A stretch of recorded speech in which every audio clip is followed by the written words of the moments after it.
Zajček je po visoki travi pritekal do potoka, ko je zaslišal glasen štrbunk. Z brega se je pognala žaba. Z nekaj spretnimi zamahi dolgih krakov je bila kmalu sredi potoka. O, ko bi tudi jaz plaval kot žaba, si je mislil zajček.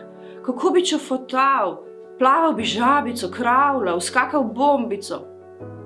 Ampak ne znam. Jaz ničesar ne znam. Zajček občuduje žabo, ker odlično plava.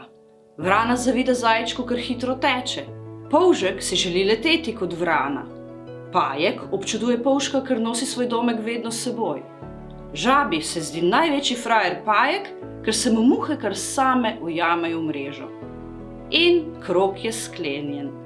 Vsem se zdi, da vsi drugi vse znajo bolje kot oni.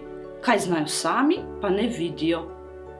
Potem pa se v gozdu zgodi nekaj, kar bi se lahko zelo slabo končalo, če ne bi vsi stopili skupaj. Kajti vsak kaj zna, nihče ne zna vsega. Skupaj pa znamo in zmoremo vse. Sandarja Divjak Jurca, avtorica nove slikanice Vsak kaj zna, ki jo je odlično ilustrirala Anka Kočevar.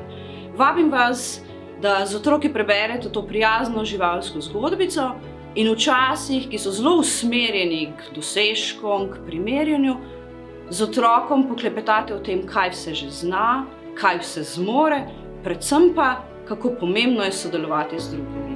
Prijetno branje!